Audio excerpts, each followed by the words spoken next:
Hello everyone. So as I have introduced you about what is software engineering in the last video, so today we will highlight more about what is software engineering. Okay. So once when you will understand what is the subject, it becomes easy to you to understand it, isn't it? So let us see that what is software engineering first. Okay. So today we will highlight on what is software engineering. Okay. Yes, so you can see that software engineering, it contains of two terms.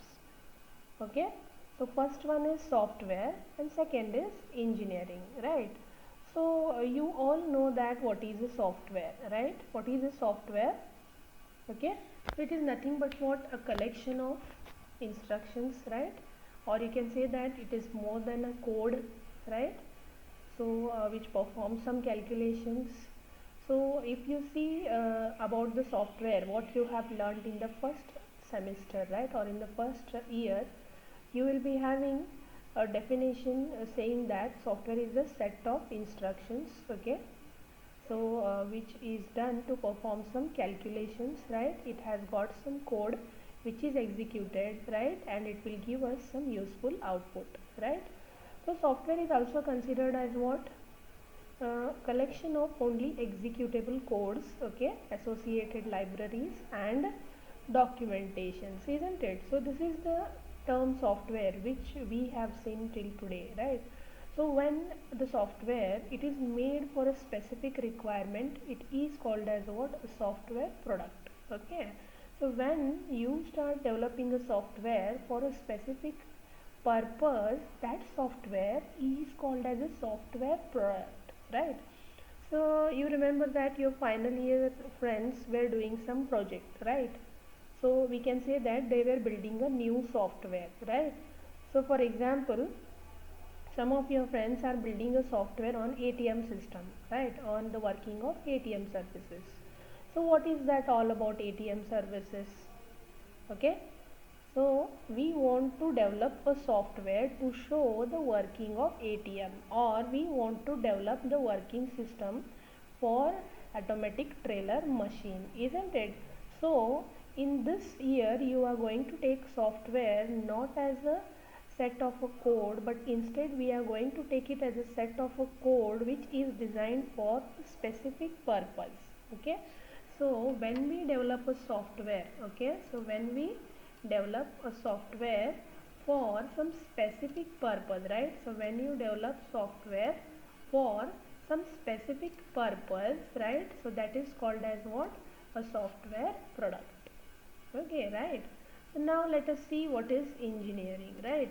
So what is engineering? Engineering on the other hand is all about developing products using well defined scientific principles and methods. So what is engineering?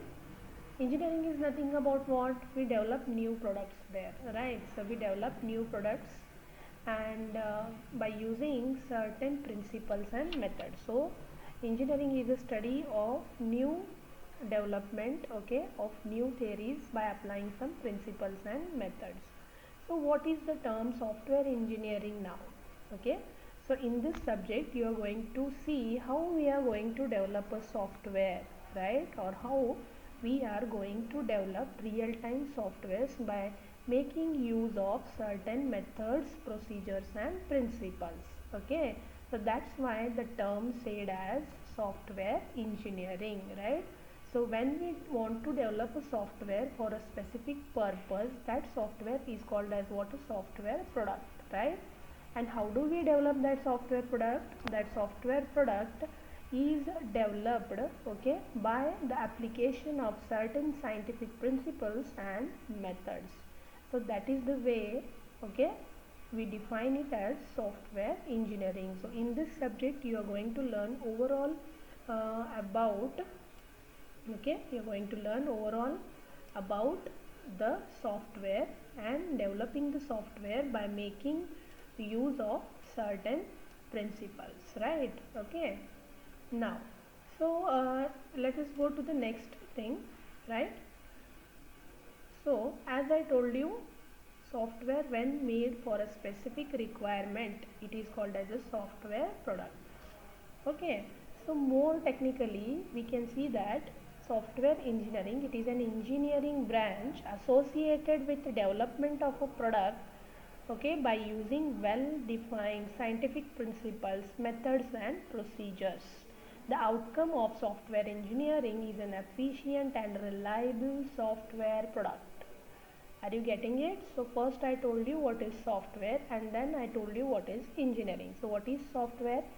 It is what, or you can say that software which is developed, okay, right? So when we develop a new product, right, then what is engineering? It is a branch, right, where we apply certain methods and procedures, right? So by combining both, what it will tell us, it is a branch of engineering, right, where we developed a new product by applying certain principles, procedures or methods. So what is the result of software engineering? What do you get after applying the software engineering? We get a product. So what is that software product? That software product is nothing but your new software.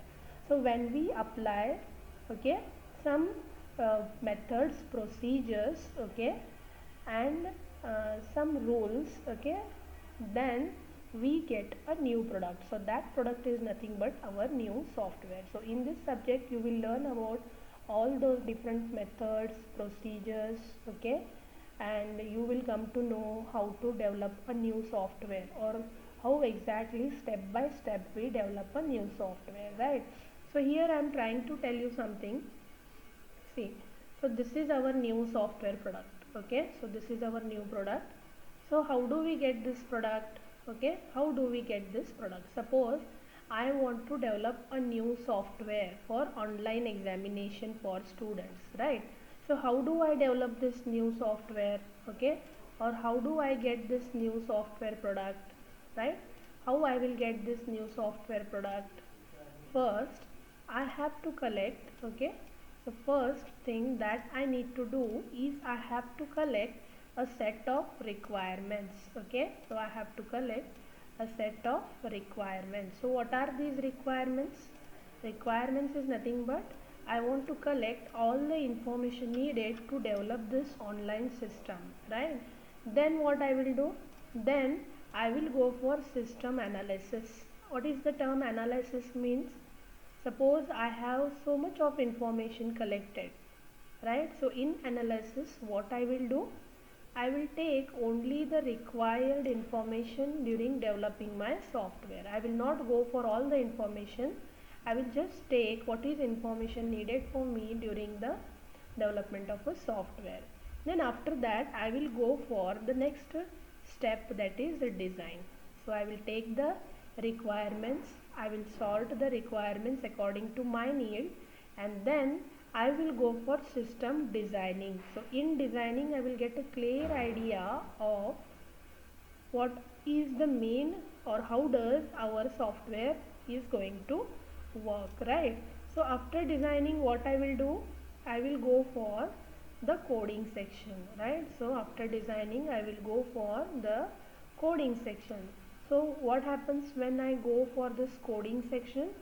So what designs I have produced, for that I will write the code. For example, so let us take a small example. When we want to add 1000 numbers, so what will you do when you want to add 1000 numbers? First you will add or write a algorithm, right? After writing algorithm, what you will do? After writing algorithm you will draw a flow chart, which is nothing but a system design. So after going for that system design, after flow chart you will write code, isn't it? So once when you write the code, right, you will execute that code. So after executing the code, right, so after executing the code, what will happen? You will see that whether the code is running properly or not. So that is called as what? Testing. So if there is any error in the code, you have to implement another step, that is called as testing, okay. Then after testing, finally what you will see? You will see a system which is totally developed now and ready to run, right? Okay, so that the exe file of the software is created, right? And then next time when you are coming and when you want to execute that code, okay, so that becomes a part of what? Maintenance. And if you want to